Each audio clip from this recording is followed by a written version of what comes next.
So, right, Steve, when did you first become a manager of a football team, and which team was it? So, I played Sunday League like a lot of people did, in Workington District Sunday League as it was at the time. And the two fellas that were running that team just sort of, gradually decided it wasn't for them, if you know what I mean. Yeah. And I think, because I've always been sort of pretty organised with stuff, they asked if I would take it on. But I mean, back then, in terms of what Sunday League was, it wasn't as much about managing as such. It was just making sure that, they had the lads there, the team was picked, and, the kit turned up, and, the match got played, really. But, that was like the first time that I suppose officially it was me that was running the team, and so that was probably about 20 years ago now. Gee, a few years back. So, last season you were the manager of Windscale AFC Reserves. They competed in the Smurfit Kappa County League. This season you took on the role of Windscale First Team Manager. They compete in the Wearside League. What's the differences between the two leagues? Well, the County League, so the Cumberland County League, is primarily local to us in sort of England, if you like. So there's Gosforth all the way up to teams in Carlisle. So the standard is actually like very good now. From running a team in that league for 11 years, the standard has gradually got better to the point where the level of competition in both of the divisions is extremely tough. It's a credit to the league really that they've managed to keep going for as long as they have. But that they keep attracting new teams, and like you say, attracting teams that are bringing a lot of quality to it. And I would say in the last year that we were that was running the team in the county league, there's probably 5 teams in that division that we were in that would compete for a top spot in the league above. So it is a really good local league. But in terms of the difference, obviously the Wearside League, so there aren't any teams in Cumbria other than ourselves that compete in the Wearside League, which means all of our away games are over in the North East primarily, or North Yorkshire.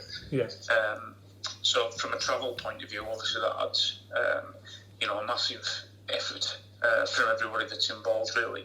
It's the Wearside League is step 7, so don't quote me on this, but I think that's the first sort of recognised step in the sort of the non-league football ladder, if you like. So again, from a sort of a standard and a competition point of view, it's certainly a step up from your local county league type football, if you like. So they're probably the main differences, really. You work closely with Mike McDonald. What's his role in the team? So me and Mike are joint managers. We're equal, managers in terms of what we do. We both ran Windscale Reserves together, and we started working together from a football point of view when we were running what was Borough FC in the county league. So Mike asked me to help him out when that team was formed, and then gradually Mike was still playing a bit during that first season, so I came down sort of to help Mike run that team. But because Mike was still playing a little bit in that first season, obviously when he was playing, I was doing the managing side of things, and then gradually it just sort of grew from there that we worked really well together. And like I say, we were on the Borough team for 11 years, which gradually became Windscale Reserves, and then we both, this season stepped up to take the first team job. So you know each other pretty well then. Yeah, very well. Yeah, we played for a long time together before we were doing anything on the management front. So the Sunday League team that I mentioned earlier there, Mike played for the team that I ran when we were both playing. Mike was a really good centre half, and his knowledge is excellent when it comes to particularly the sort of defending elements of the game. He was certainly a much better player than I was. No problem. So, being part of the Wearside League, it involves a lot of travelling to the North East, as you've mentioned before. Both midweek and weekend fixtures are played. What effects does this have on you as a manager? I would love to be playing twice a week at the minute, Dave, to be honest, but obviously with the situation that we're faced with at the minute in terms of the whole COVID and the way that the weather's been, getting 2 games a week, whilst we should have had many weeks where we've played 2 games a week, I don't think it's actually happened yet. But I mean, fingers crossed it will happen, and we'll get back to a level of normality very soon. But the effects really, I don't know if there's any sort of major effects of that. I mean, it's more of an issue for the lads than it is for me and Mike. Obviously, we just have to be available and make sure that the training's right and the team's selected and stuff like that. But I think as a player playing twice a week at that standard, it's tough. Because it's a lot of miles in the legs, especially when you consider that some of them, still playing Sunday League themselves. So that's it's an extra game to add in. Yeah, so playing Sunday Leagues, if you were playing twice a week, so you were playing Wednesday, Saturday, they're also playing Sunday as well. Yeah, absolutely. Yeah, as much as I'd like them not to be, but let's not get into that. I'm sure some of the lads will have a few choice words about that one. So that basically took me on to my next question. What effects does a midweek fixture away game have on the lads, considering the long distances involved? Yeah, it is tough. We had our first experience of that last week, so we played away at Bolden, and it was so we set off 4 o'clock from the club at Egremont. We got there just before 7 o'clock for a 7:45 kick-off, and obviously all of the lads, well, there might be the odd one or two that are on shifts, but most of them I'm pretty sure have been at work that day. So obviously it's an early start up for work, and then they're either arranging to finish work early, or some of them are finishing work at a normal time. Yeah. And rather than come with us on the bus, they were coming through in the car. Mm-hmm. I think we had 4 that did that, but the rest of us obviously were on the bus. And it was certainly how can I put it, like a quieter bus than it is on the way to an away game on a Saturday. There was a bit lower energy, if you like, and I think it is something going forward. I do think there was a little bit of that came out in the game as well. So it's certainly something to look out for. Yeah. So you feel that the atmosphere that was on the bus sort of come out in the game as well? A little bit. I mean, don't get me wrong, they were up for it, and there's certainly no lack of effort or application, if you know what I mean. But I could just sense that there was a bit of a fatigue, if you know what I mean. I like to say a lower energy to things generally. It was certainly a very quiet bus going where it's quite lively, if you know what I mean. Yeah.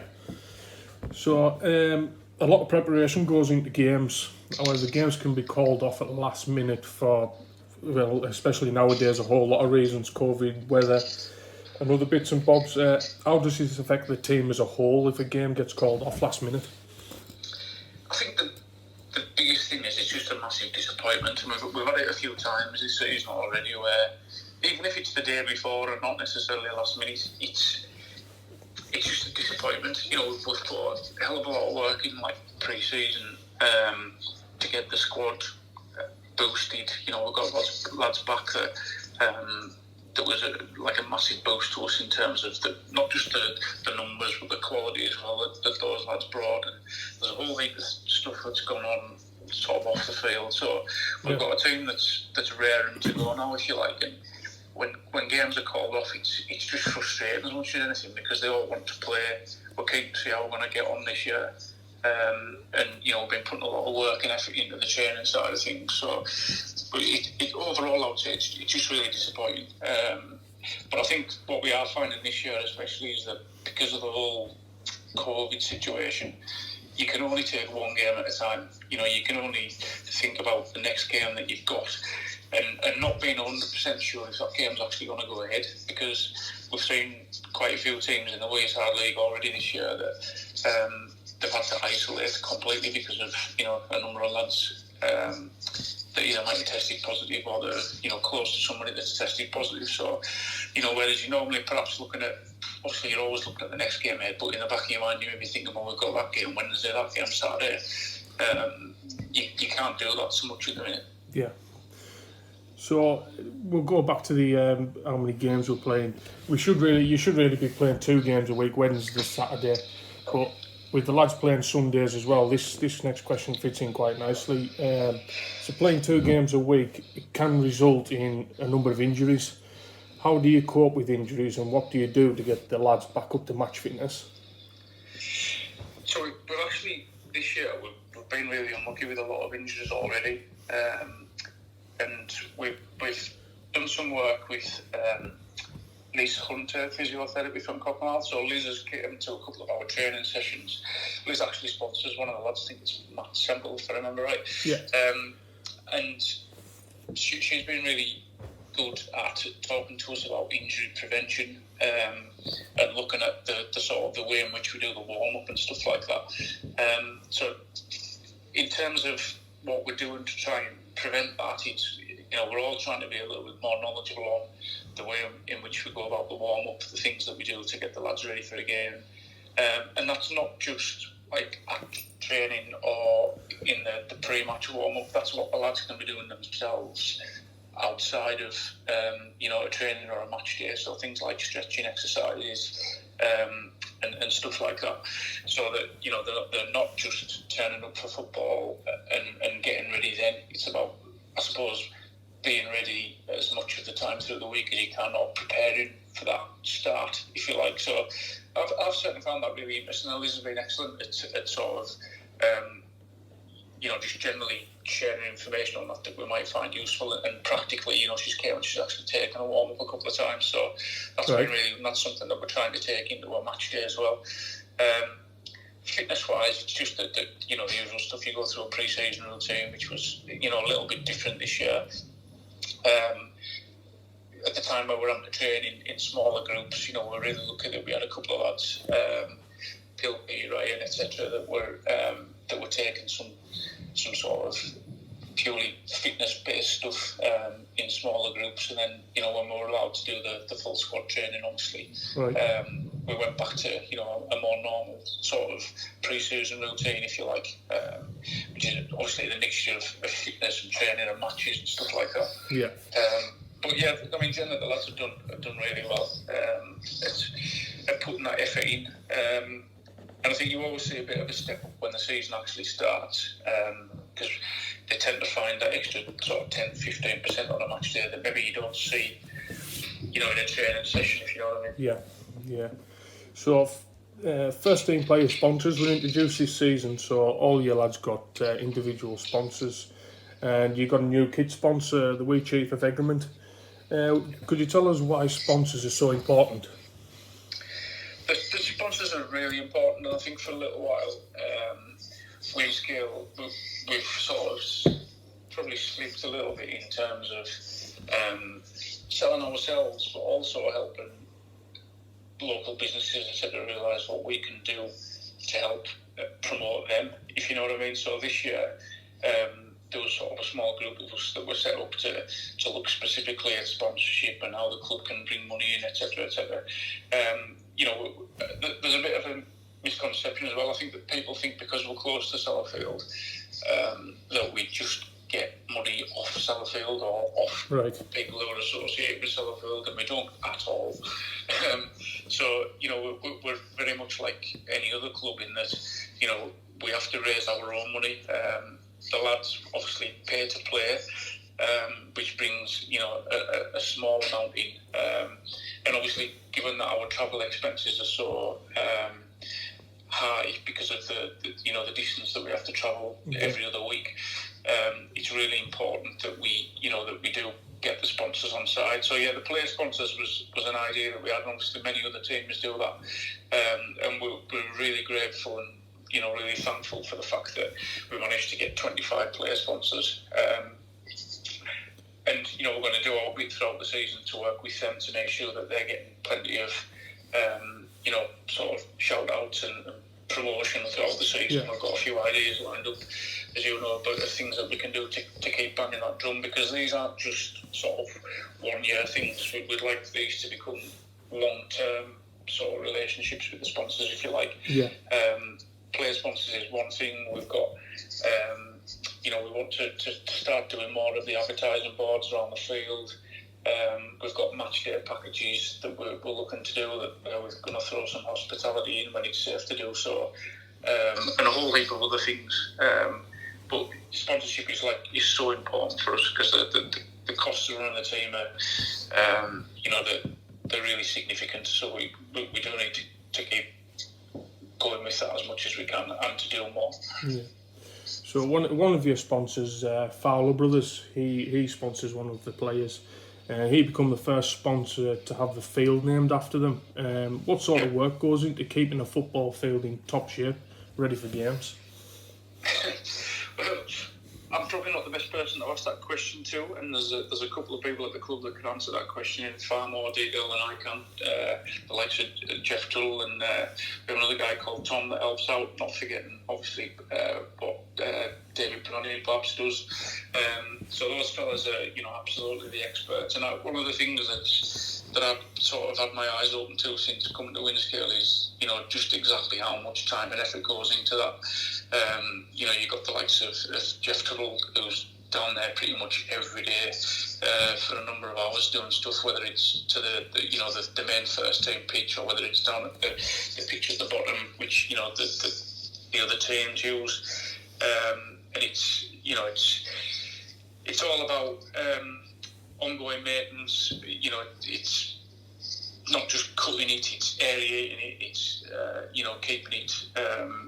keeping it level, keeping it in tip-top shape. So it's that without those people, we wouldn't be able to get the games on that we do. And I think we've done a lot of work again to get better equipment that makes those jobs easier or quicker.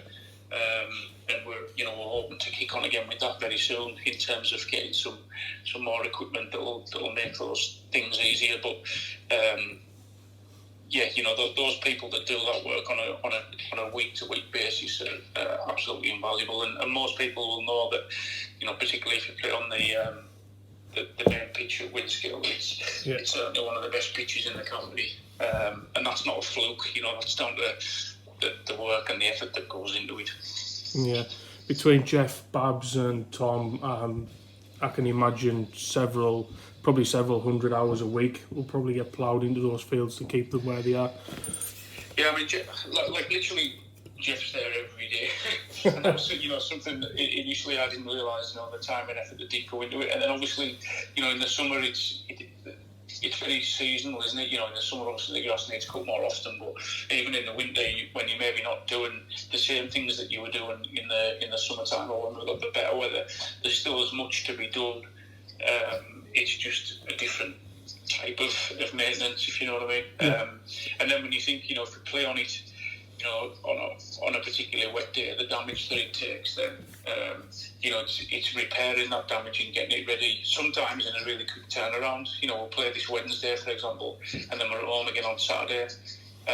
So it's going to get, I would imagine, to be pretty damaged on Wednesday, given the weather we've had recently. Yeah. And then it'll need to be ready on Saturday. So, like I say, the work that those fellas do is, it's unbelievable, really. And don't get me wrong, we do sometimes ask the lads to come down and help out as well, which I think is a credit to the club, really, in that, the lads are quite prepared to put their hands up and say, if we need half a dozen volunteers to come and do something to get it ready, they do put their hand up and get down there, and it's great that, really, in that, we don't just expect that we've got these fellas doing it and that they don't ever need a hand, if you know what I mean. Yeah. So we're gonna move on to the youth. Windscale's got a very good youth department. Approximately how many youth players do you have at Windscale at the moment? I'm not sure on the exact number. I'm sure I have asked the question before, and Nicola will be, again, probably a better person to ask that will give us the exact number, but I think it's in the region of 100 days, something like that. I don't think it'll be too far away with that. But it's growing all the time, and I think a lot of the sort of success that we're seeing from having an improved presence on social media through the stuff that, primarily that you're doing, is that we are getting seen a lot more, if you know what I mean. So we're getting a lot more interaction through, particularly our Facebook page, where people will say, I've got a 6-year-old that's looking to get into football. Have you got any places in any of your teams, that type of thing. And we're getting those inquiries, probably 2 or 3 times a week at the minute, to the point where our under-7s team has got a waiting list at the minute. But it just seems to be growing, and it's really, it's a bit of a cliche, but those youth teams are the future of the club, so it's really important that we do put that effort into them. And obviously, at the early ages, the most important thing is that they're having fun and enjoying the football and stuff like that. But then as they progress and they get older, they're the ones that are ultimately going to become the reserves and hopefully into the first team. So it's a massive part of the club, the youth structure, if you like. Yeah. So you mentioned you've got age group of 6. That's the younger. Is that the youngest age group? Well, we've got under 7s. That's the sort of the youngest age group that we have at the minute. I think last year we did have under 6s, but I think COVID's preventing us from having an under 6s this year. So we've got under 7s, under 8s. We've got, I think, 2 teams, whites and blues. Yeah. We've got under 9s, 11s, 15s, 16s, and then after that, obviously, you're into the senior team with the reserves and the first team. But obviously, every team needs coaches. Every team needs, a whole heap of other sort of roles for them. So we're again, I'm pretty sure I can speak on behalf of the club on this one, in that we're massively grateful for the time and effort that all of the coaches and the parents put into having kids in those teams, because without them they literally wouldn't run. And when you see what a great time they have at those games, it makes it all worthwhile. But we're obviously very much reliant on the people that put their hand up to run those teams, and it's fantastic that they do so. That's good to hear. I've been down the club a few times lately, and there's been a lot of work going on down at the complex itself over the past few months. Could you give us an idea of what actually has been going on down there? So I think the bulk of the work is about replacing a whole heap of pipework that unfortunately has run, right from the entrance to our car park all the way down across the top field, over the central sort of section, which was used for where the kids used to play some games, all the way down to the bottom field. So it is literally, required the full sort of complex at times to be dug up, and it's been going on for what feels like forever. And there's people that have been 100 times more involved in this than I have. So again, the likes of Jeff, Nicola, Babs, etc., that have had to effectively project manage the whole thing, if you know what I mean, on top of their own lives, if you know what I mean. And it's been a massive effort. I mean, all I do is literally turn up and look to take training or matches. They're there, again, 7 days a week on site, talking to these people about progress of the work, where it's maybe not going as it should be, what we need to do to put it right, what the impact on the club is, the various sort of teams that haven't been able to use it at times because of the work that's gone on. So we're hoping to come to an end. Obviously, we've got the first team pitch back up and running now. Again, thanks to the work of those people that I've already mentioned, constantly, driving it on and fighting our corner, if you like, really. It's been a massive upheaval, and and I'm sure there is more work to come, but we're just hoping it's going to be a bit less intrusive in terms of, you know, the impact that it has on our ability to play football, really. And that's right through all of those age groups that I've mentioned before. Yeah. It's been a really tough time. Yeah. So, big game on Wednesday. You guys are at home to Wolverhampton. How have you prepared the team for this tough fixture? It's well, again, it's been like our season, you know, has been very stop-start because of COVID and because of the weather, basically. So we had a really good win at home to Darlington. Not this Saturday just gone, but the Saturday before, and that should have been the start of sort of 3 games in a week. But unfortunately, the Wednesday night game that followed after that Saturday was called off. The away team weren't prepared to travel in the current circumstances, and then the Saturday game that we were due to have was called off because of a waterlogged pitch. So that meant that, you know, we went sort of 10 days without a game, and then we were fresh into an away game at the top of the table, Bolton, which was obviously a tough night for us. And then this Saturday, our own home game was called off because obviously the horrendous weather that we've had over the last few days. Yeah, the pitch just didn't cope with it, unfortunately. So our preparation hasn't been what we'd want it to be, I think is what I'm saying. I mean, we'll train on Tuesday night. We train every Tuesday night, and training has generally gone quite well.